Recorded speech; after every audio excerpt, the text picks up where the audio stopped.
कन्या आणि दान असे दोन शब्द आहेत त्याच्यामध्ये. फार गंभीर प्रसंग आहे कन्यादानाचा. आपण आपल्या मुलीला लहानचं मोठं करत असतो, छळ लालन पोषण करून एक क्षण असा असतो, तो क्षण म्हणजे कन्यादानाचा क्षण फार विशेष असतो. सो द थिंग इज, कन्यादान हा वर्ड मला फक्त खूप जास्त त्रास देत होता. बिकॉज मी असं इमॅजिनच करू शकत नाही की विद्याताईला असं हा दान हा शब्द, मी जो अर्थ त्याचा घेतला मे बी तो चुकीचा असेल, पण मला ते तिच्या बाबतीत पटत नाही.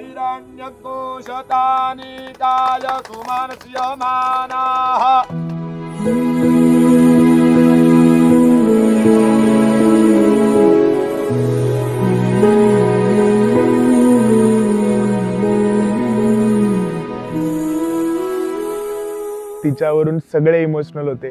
आम्ही 5 जण एकमेकांकडे बघून सुद्धा अचानक एकाच वेळेला सेम टाइम रडायला लागायचो. नाही, मी याचा विचार नाही करू शकत की विद्यार्थी घरात नाहीये.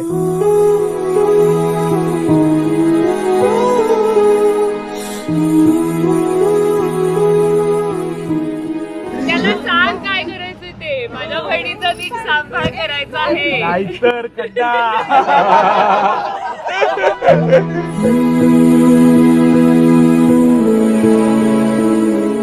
कधी तोच हो, त्याला एकटी समजू नकोस. मी, गौऱ्या, आई बाबा सगळे तिथे आहोत. सद्गुरू is always with you. I am always with you.